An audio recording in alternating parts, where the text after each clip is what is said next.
Welcome back to Rooted in Faith. We are talking about the Last Supper. That's the next day. Now, in our last episode, where did we leave off, Nikki? So the last episode, we talked about the parables at the temple and the Olivet Discourse. Because that was all the teaching of all the teachings and parables that Jesus gave in the temple and then on the Mount of Olives. Yep. So we had Palm Sunday, triumphant entry. Yep. We had the cleansing of the temple with the whip. That's my favorite part. Then we had the next day, Tuesday, which was the teachings and the parables and the emotional destruction of the Sadducees, Pharisees, and lawyers. Yeah. So then Wednesday, supposedly there's not a lot that's going on Wednesday. So we didn't do an episode Wednesday. Yeah, in the canonical typical timeline, nothing really happens on Wednesday. Yeah. And then Thursday is typically the preparation day for Passover. And then Friday is the crucifixion. Yeah. Because Passover meal happens Thursday night. See, in Jewish, at least from what I've read in Hebrew tradition, at sundown, that's when the next day began. So correct. Thursday would be your preparation day for Passover. You'd have your Passover meal Thursday night, and that's how the timeline is typically shown. The Last Supper was Thursday night, and then we have the Garden of Gethsemane, into the night, Thursday to Friday morning, with Jesus being arrested, tried, accused, and crucified on Friday. And then buried also. On Friday. Yeah. Now, Saturday is Shabbat. Nothing really happens on Saturday. And then, of course, we have Easter Sunday. Sunday morning, the women are going to the tomb of Jesus, the tomb of Joseph of Arimathea, where Jesus is buried. Mm-hmm. And they're going to anoint his body. Yeah. Some of the Gospels say herbs. Some of them say spices. And they're going to anoint his body, or at least attend to it in the traditional fashion of the ancient Hebrew burial. Now, this has begged some questions because the records, the Gospels, are not consistent, and they don't all agree with each other on timeline of the Last Supper. Now, about 2.5 of them, depending on how you read it, we've got Mark and Luke that say the Last Supper was the Passover supper. Matthew's not quite as clear, but I think the cleanest indication is it was probably the Passover supper. It's very vague in Matthew. So Matthew 26:17 through 19. Now the first day of the feast of unleavened bread, the disciples came to Jesus, saying unto him, Where wilt thou that we prepare for thee to eat the Passover? And he said, Go into the city to such a man, and say unto him, The Master saith, My time is at hand. I will keep the Passover at thy house with my disciples. And the disciples did as Jesus had appointed them, and they made ready the Passover. So at first glance, what it says is, now the first day of the Feast of Unleavened Bread, the disciples, it kind of leaves you hanging. It's like, well, what about the first day of the Feast of the Unleavened Bread? Was it approaching? Mm-hmm. Was it at hand? Was it that day? It doesn't quite say it. There's not really a time. It doesn't quite say it. It says this is the context of why they're asking Jesus, what shall we do? Where shall we go? Because, now, and this is why it's so vague. Now, the first day of the Feast of Unleavened Bread, the disciples came to Jesus. So that really, it is a strong implication that they came to Jesus on the first day of unleavened bread. But it could also be interpreted that day was approaching, that day was near. They wanted to know what to do on the first day of unleavened bread, because that was your preparation day for the Passover feast, which is Thursday. Now, they've been in the temple. They've been in Jerusalem. Now, and it's presenting this situation where where are we going to go? What are we going to do? I also looked in the Gospel of John. So Mark and Luke are pretty specific. They really place the Last Supper as the Passover feast. Matthew's not so clear, but I'll grant that maybe the strongest implication is that, yeah, that was the day of Passover feast. But John says it was the day before. And when you read, now we're John 13:1. Now before the feast of Passover, when Jesus knew that his hour was come, that he should depart from this world, and it goes on there. So it starts the story of the Last Supper and the betrayal of Jesus by Judas. It starts it before the feast of Passover. Now the funny thing is that's not quite clear. Was it the day of? Just happened to be before the feast? But was it the day of the feast, kind of like the Matthew vagueness, or was it the actual day before the feast? To clarify that, what we have to do is we have to jump over to John 19, when Jesus is being tried by Pilate, and he's before the mob. And this is John 19:14, and it says, "And it was the preparation of the Passover, and about the 6th hour." So Jesus has been arrested, and he's being tried in front of the mob, and this is the day of the preparation of Passover, which would put the Last Supper the day before. So I've got a couple thoughts. Do you have any thoughts, Nikki? Not right now. Not right now. She doesn't have thoughts right now. Not to add to it. Okay. Yeah. There's a couple reasons why I have this idea. I think the Last Supper was Wednesday, the day that nothing happened. That's what I think. The reason being, when we look at what Passover was, when we look back into Exodus, Passover was the taking of the firstborn by the Spirit of God. Taking of the firstborn in the land of Egypt, and you were protected from that by you had to sacrifice a lamb and place the lamb's blood on your door. So the firstborn, the Passover is the taking of the firstborn in the land of Egypt. Jesus is the only begotten. He is the firstborn of the Father. He's the lamb. He is the lamb. I understand the significance of making the Last Supper the Passover feast. That's significant. But I think it's much more significant if Jesus is arrested, tried, and crucified on Passover. I think that's much more significant. What do you think? I agree. After diving into this, it seems to align better with a lot of the parables and the timeline as well, that this is what's happening. Now, critics of this theory could say, well, this is heavily relying on the Gospel of John, which reads as probably one of the least literal Gospels. The other Gospels seem to just tell a story, whereas John, it seems to be very spiritual and even metaphoric in some areas. So it requires interpretation. Now, to push back on that, what I would say is this is the most significant event in all of human history. I don't think God missed it by one day, lining up the atonement and the crucifixion with Passover. Yeah. I think he nailed the date. Yeah. We're probably going to get to it, but I think it is significant that it is Passover, especially considering the Pharisees at the beginning of the week when Jesus is teaching them in the temple and kind of rebuking them about, they're asking him, who gave you the authority? He responds back with, I'm not going to tell you because you're too afraid to make a decision on and actually say the truth. And they're afraid of the crowds and everything. They're not going to persecute Jesus when everybody's out and about supporting him, listening to him. It is convenient that Jesus is arrested in the middle of the night when nobody is around. Mm-hmm.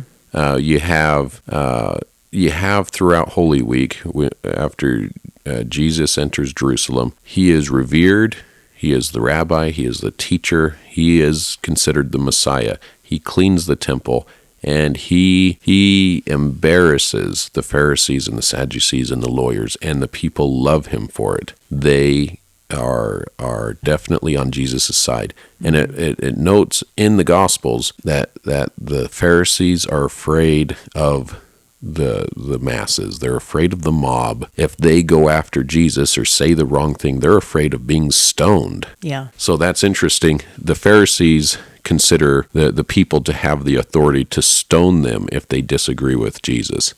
So when they arrest him in the middle of the night and they put him on trial throughout the morning, what day would be the least likely day to draw a crowd of his supporters? Passover. The holiday. Yeah. When everybody is making preparations for the Passover feast, they're not out and about. Maybe they are. Maybe I'm misunderstanding this in Jewish tradition and culture. Maybe they would be out and about. But he was arrested in the middle of the night, and he's being brought before Caiaphas, before Herod, and then Pilate. And supposedly that takes it into the kind of the mid-morning, maybe about 9 a.m., by the time that they crucify him. I don't think many people are out and about, which makes that scene where he's being judged by the crowd with Pilate. I've always wondered, where are his massive amount of supporters? Well, it's the holiday. I think similar to the same reason nothing happens on Shabbat. It's the holy day. People stay home. They're observing the holiday. They're making preparations. They don't know Jesus is on trial. So Passover was a sacred time. Frivolous activities, which should be like unnecessary work or leisure, were avoided, especially after sundown, as the holiday imposed restrictions similar to Sabbath rest for the first day of the Feast of Unleavened Bread. Yet Jerusalem's festival atmosphere meant daytime streets were lively with religious and social activity. So people may have been out and about during the day of Passover, but we're talking early in the morning is when this is happening. Could the events have been the same on a different day, Thursday to Friday rather than Wednesday to Thursday? Maybe. He was still arrested in the middle of the night, and the trials were in the early morning. It makes sense that either way, not a lot of people could have been out. But if the Last Supper was Wednesday night, then Jesus dies as the sacrificial lamb, as the firstborn on Passover, which is much more meaningful. Maybe convenient, but I think it's much more meaningful that way. Yeah. Now, the second thing that we came across that I had to ask a question about was, how many days was Jesus in the tomb? Because if he, in the traditional narrative, if he died on Friday and he rises Sunday morning, how many days is that? Because he's buried Friday night. Yeah. Because Joseph of Arimathea negotiates for Jesus' body so that he could be buried before sundown when Shabbat starts, because the day starts at sundown. So he's buried Friday night before sundown, and then we go through Saturday, and he rises Sunday morning. That seems like a very quick 3 days. Not even a full 72 hours. Not even a full 48 hours. Yeah, not even a full 48 hours. Yeah. Yet we say on the third day he's risen. I had to look up how the ancient Jews and Hebrews, how they counted days. If there was a partial day, if something started on a day and went into the next day, they would just record that as 2 days. If it ended in another partial day, that would be a third day. So it would look like, well, he was buried Friday, he was in the tomb Saturday, and he came out of the tomb on Sunday. Well, that was 3 days. I think it fits better, even with this, if the Last Supper is Wednesday and he's crucified on Passover on Thursday, and he's buried Thursday night, because then we go, well, Thursday, Friday, Saturday, he rises at an unknown hour on Sunday. We don't know the hour. We just know the hour that the women go to attend to his body and anoint it on Sunday morning, and they find the tomb empty. Yeah. Now, if you guys have watched our Tola episode, that was the first one we did. It's a fantastic topic. That is the ancient parable and example of the atonement. And that process with the Tola takes 3 days, and the resurrection is the fourth day. And that goes all the way back to Job. So it's a very, very old parable of the atonement. Yeah, the original symbol of atonement. It seems like it's the oldest example of the atonement. Now, that was a 3-day process, resurrection on the fourth day. So if if the Last Supper is Wednesday, crucifixion Thursday, he's buried Thursday night, he's in the tomb Friday, Saturday, there's our 3 days. And he was resurrected on Sunday, on the 4th day. So I think that's another reason why, when we look at the timeline of things, it's another reason why I think we're off by 1 day. I think John, the Gospel of John, is correct. It was the day before Passover. Mm-hmm. He was crucified and tried on the Passover day.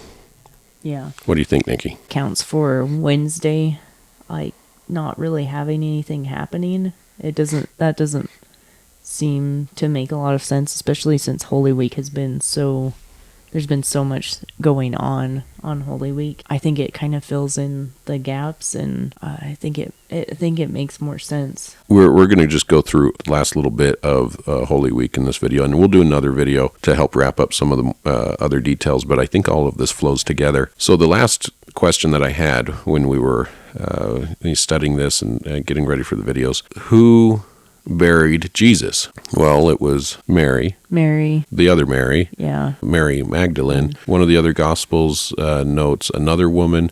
I forget the name, but it's a little bit different of account. But also Joseph of Arimathea, who... Because it's his tomb. It's his tomb. And if you read the Gospel of Nicodemus, you have the Acts of Pilate and the Gospel of Nicodemus. They're apocryphal, but they fill in a ton of details here, and I think they are mostly correct. They might be expanded upon, with legend and over time, but I don't think any more than any of the other Gospels, and it fills in a lot of details. What we see here, Joseph of Arimathea, being a very prominent man in Arimathea, he negotiates with Pilate for the body of Jesus.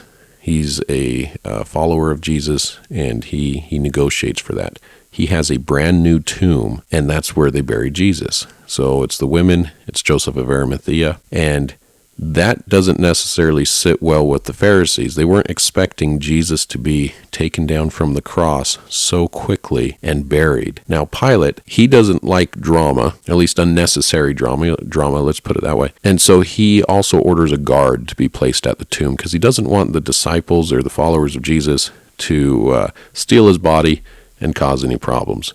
So he posts a guard at the tomb as well. So what we see happen next, when we fast forward to Sunday, who is going to the tomb and finds it empty? The women would be going to the tomb. And why were they going to the tomb, and why did they find it? Because they were going to go anoint the body. Which was typical custom.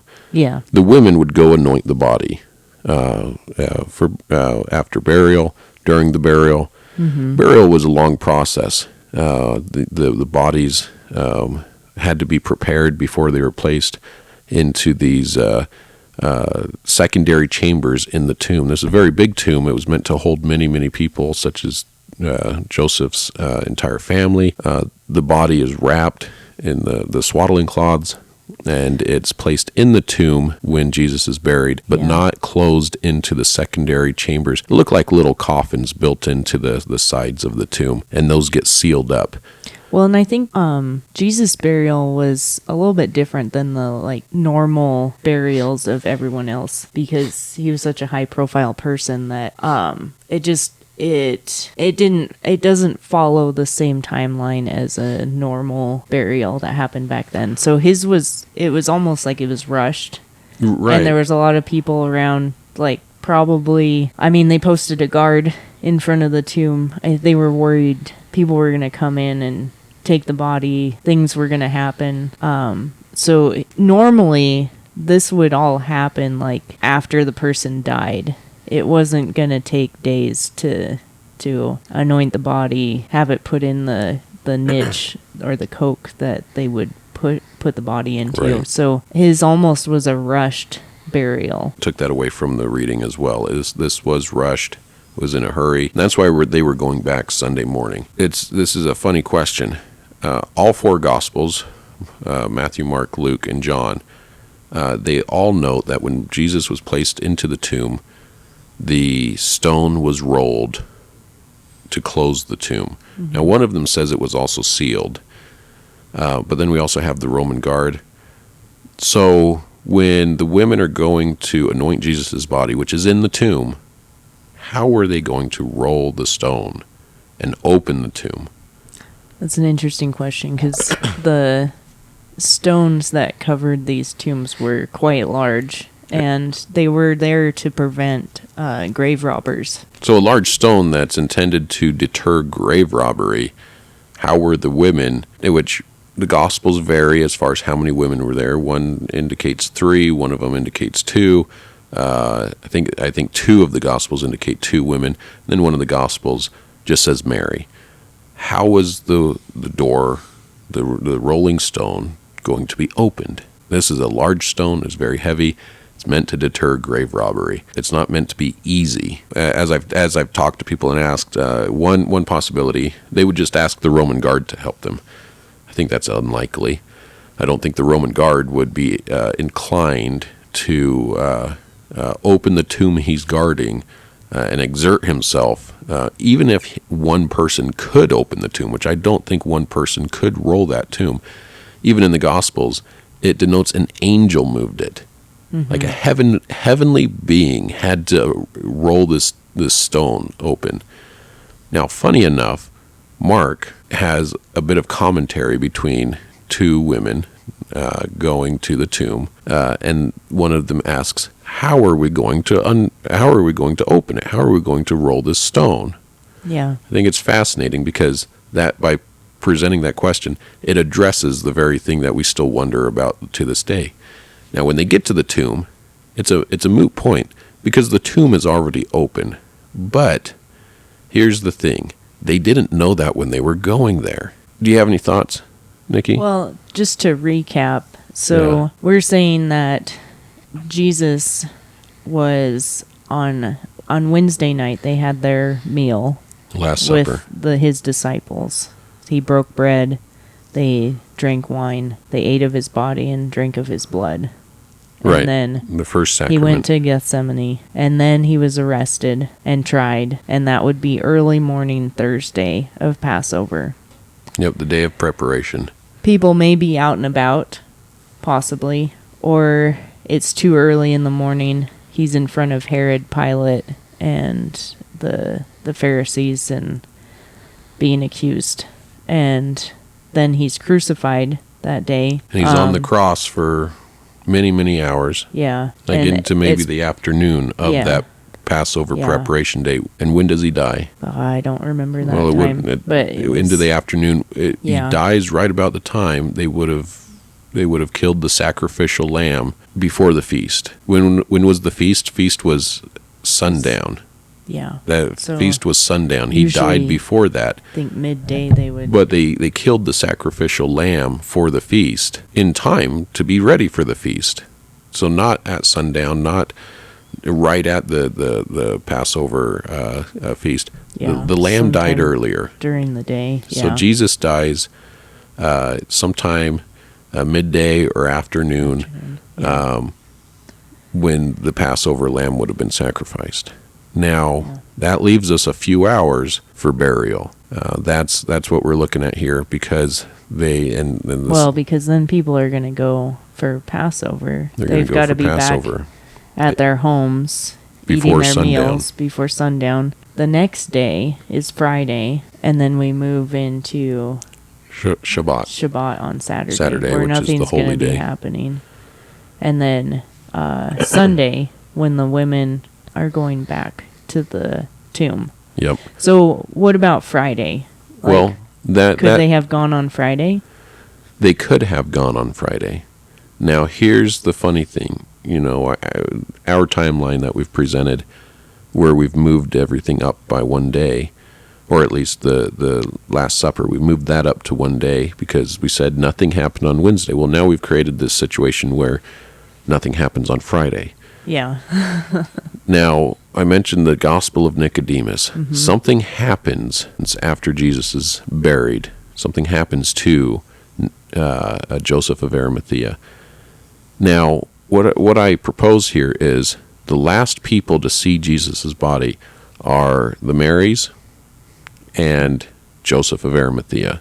It's his tomb. And Joseph, being a very prominent man, he's done this great service, and they've rushed it to be home before sundown.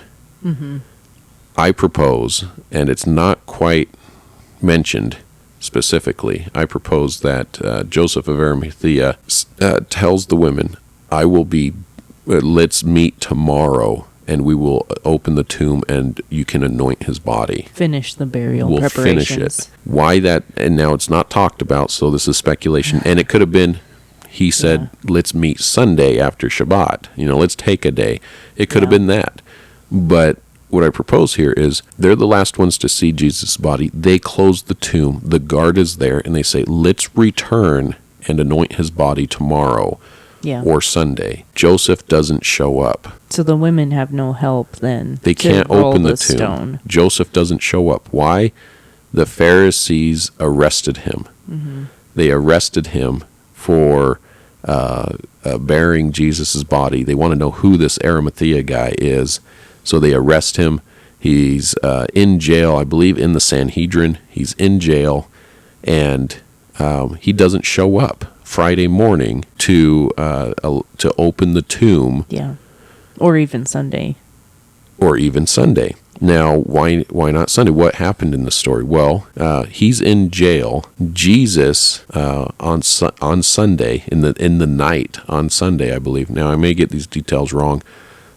Just go ahead and read the Gospel of Nicodemus. It's a very beautiful, beautiful book. Jesus appears to Joseph of Arimathea sometime in the night, Sunday morning. Joseph of Arimathea doesn't recognize him. And he says, show me where you were buried, if you are him. Jesus takes him to the tomb and shows him the tomb where he was one of the last people to see Jesus' body. He shows him his own tomb. Of course, Joseph recognizes this. He recognizes Jesus. Jesus takes him back to Arimathea and essentially places him on house arrest. Joseph can't show up to open the tomb because he was in jail and then taken back to Arimathea. He's told not to leave his house. He's told not to leave his house. Jesus was pretty big on the timing of things. So that's what happens. That's why I think the women would not have been able to open the tomb. And even in the Gospel of Mark, they're wondering, who will open the tomb for us? I think they had agreed to come back Friday morning and anoint the body, and Joseph was a no-show because he was jailed.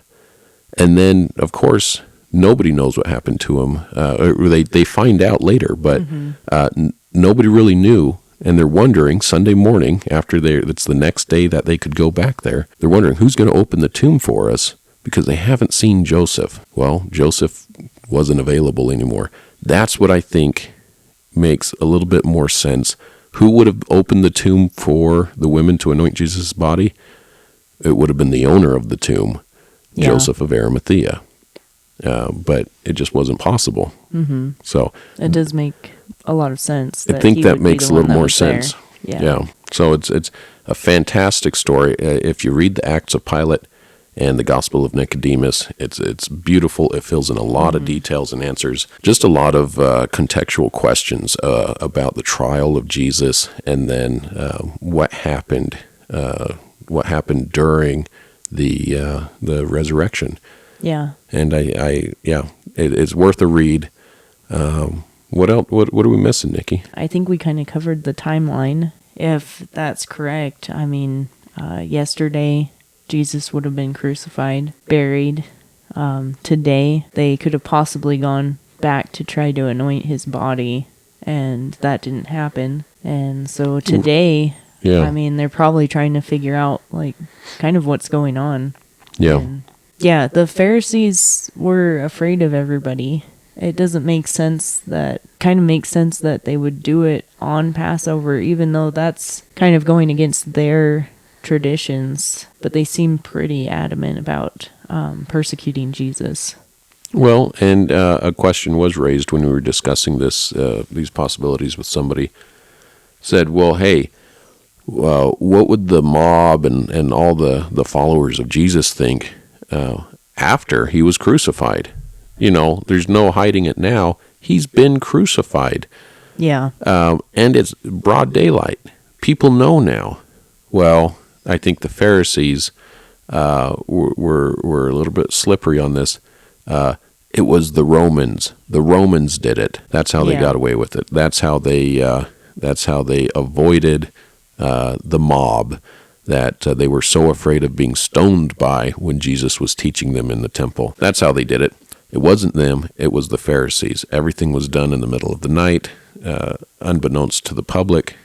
Then the Romans killed Jesus. Nobody's going to start throwing rocks at the Romans. No, because they'll probably get I mean, crucified it's too. Jerusalem under the rule of Pilate, and it's Yeah. their Passover preparation day. They got their Passover feast that night. To me, it seems like the perfect day for them to attempt this, and Yeah. I think that's why it fits. Along with the if we look at the parable of the Tola. And then we also look at the fact that this is the most significant event in human history. It is so meaningful that it lines up and happens on Passover. I think that's how it happened. But we could be wrong. There's a lot of details. There's a very high overview of the idea. Yeah. There's a ton of details and a ton of context Yeah. that can play into this and could dispute some of our ideas. But tell us what you think. Yeah, and I'd like to dive into this more. It's been really interesting going deeper into exactly what Holy Week is and what is happening, because I think we kind of get an idea of it from church, but not a deep dive. And I think there's obviously some differences in the Gospels that don't account for everything. Maybe what we could do is an episode on the Acts of Pilate and Gospel of Nicodemus. That would be amazing. Because that is an amazing I do really enjoy book. that. Yeah. Maybe that's what maybe one of our next couple episodes will be. Maybe we'll just dive into that and discuss some of the greater points of those books. But let us know what you think. Let us know what you think of this theory, these ideas. I think it's plausible. But give us your thoughts and comments. Yeah, and if anybody else has had this theory also. It doesn't have to be original to us. Definitely not. Yeah. So, Okay. Thanks for watching. Thank you.